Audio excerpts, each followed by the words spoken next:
So in this video, we're going to talk about the Agentic Design System Part 2. In the Part 1, we covered what Agentic Design Systems are. And in the Part 2 is where I'm going to dive deeper into share my experience building the agent-ready design system. And there's a conclusion also I kind of came up with that focusing on agent-ready design system is more better than agentic design systems right now. And then I started building this design system called Florence design system, which is agent ready. And I'm going to share some of the findings and research from it that I've been doing at Human AI Studio. So these are the questions that I started with, like where does this design system live?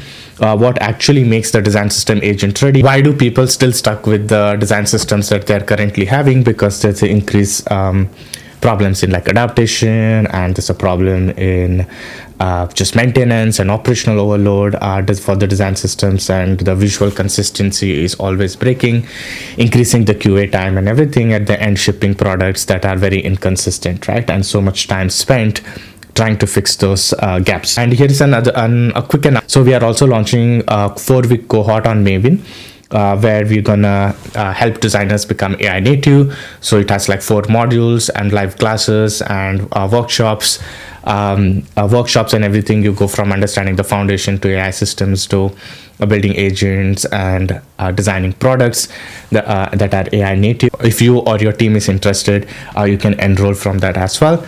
You can enroll in that as well if that's something that you are trying to do in your career and level up your skills. So that being said, let's come back to the agent-ready design system, agentic design system part 2. So one thing that I started with, the current challenge is the scattered context. The design systems are not agent ready, not because they don't have components and documentation. They already do and have that, right?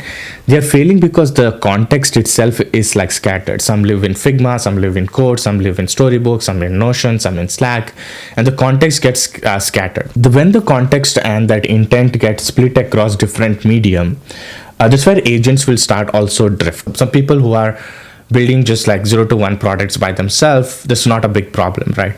The problem exists when the product starts to scale, when you're working in a larger team, in a larger organization or an enterprise, or like a growth stage startup. This is where the problem starts to come. Problem here is the scattered context around the tools.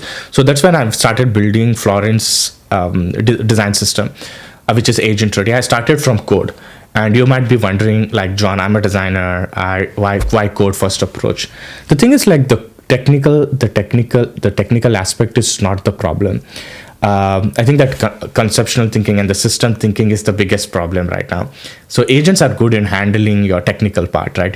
Even if you say you're coding, the agents are actually doing it, and you're just directing and orchestrating those agents, right? So that's not the hardest part. The hardest part is that conceptual layer in AI systems, knowing how to build the AI system. And another big one is the adaptation, right? That's going to be the biggest problem. The current design system do struggle with that. And now the adaptation is not just happening on the human layer, but also agent layer. And that's also making it harder to build agent-ready design system. So one of the things that TJ mentioned was, I think our job is to make the design system more readable. And I think the race to build the agentic design system feels like a level 2 for me. So the level 1 is still building machine readable design systems. And that is the core aspect, one of the core finding of my research.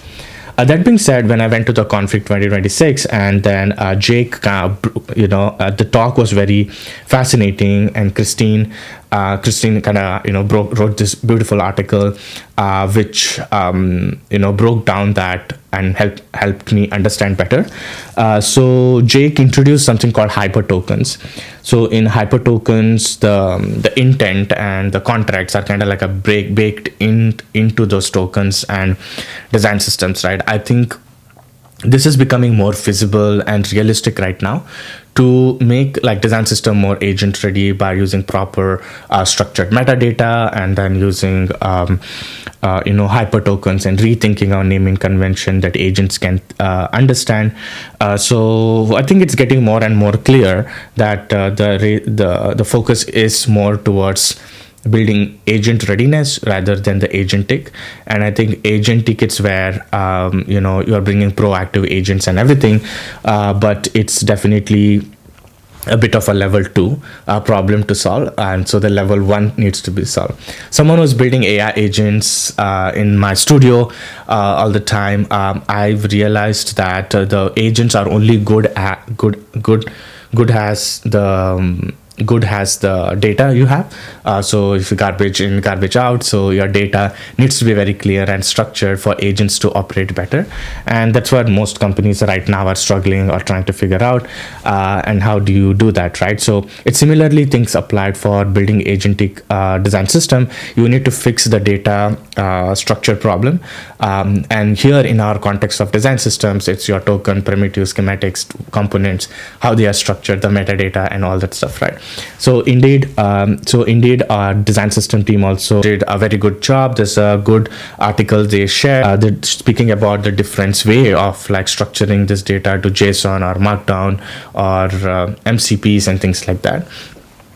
So I feel like I think it's definitely getting very clear for me to make it like readable first, so that your agents so that agents and humans both can so to make it readable first, so that agent can query your design system, and also humans don't have to do the repetitive work and can ship better products. And that's what like my core thesis of my human AI studio as well is to create that AI systems or like the products that helps people augment their abilities and able to deliver better outcomes.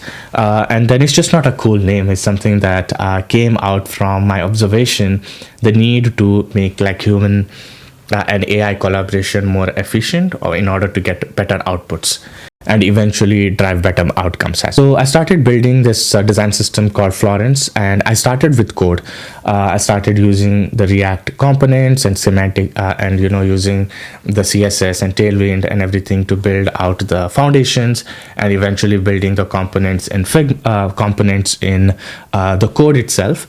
And then in order to preview this better, I also created like a web app which I can preview for humans to understand, where agents and engineers can understand the code, but designers just want to preview and stuff. So that's the approach that I took for building the agent ready design system. So you might be wondering, like, John, that's not how we currently work, right? That we use like Figma or Storybook as a layer. I think my argument is not like replace that. It's more of like the core design system remains in the code, but Figma or like Storybook becomes a way to like kind of preview it. And I think like right now, I think that's kind of like bringing a lot of questions in my head. So my question here, what does Figma need to become to assist this agent ready workflows, right? And it's not, I feel like people are kind of making all this argument of like replacing tools and stuff, but it's more of like they do have this value, right? Like code is not always the most easy to understand medium for most people, where Figma is much easier and easier to collaborate and stuff like that. They do have their value, but the question is like, again, the question comes back to like what does Figma need to become AI ready as well. So it's the question is also not just about the question is not just about making the design system agent ready, but also making the tools agent ready is the question that is worth exploring. That is something that I always think about, and I think right now it feels like a bit of a uphill battle, because the tools talking to each other is very important to the design system also to be agent ready. So I do recommend right now a code first approach, because agents do understand the language much better, and then using our other tools as a way to like preview the components and stuff. And if there is a two-way street, I think that would be better, and yet maintaining the context consistency. I think it can be done with like this is where the agentic element comes into picture. Proactive agents, you can set it. We can. I'm gonna explore that in my studio, how that's gonna work out. So one more thing is like agent readiness needs to be measured. It's not just about the vibes, right? Setting up this evals and evaluation benchmarks to measure. Next part of the research is to how do you measure the readiness and evaluate it, and that's what I'm exploring with the Florence design system. So my goal is to eventually launch this design system as an agent ready design system, and eventually agents as well. But yeah, this is what I wanted to share about the part 2 of the agentic design system. If you want to work with me, you can book a discovery call, and make sure you subscribe to this YouTube channel, look at the Substack if you want to continue follow along these findings and stuff. So thank you for watching. I'll see you in another video.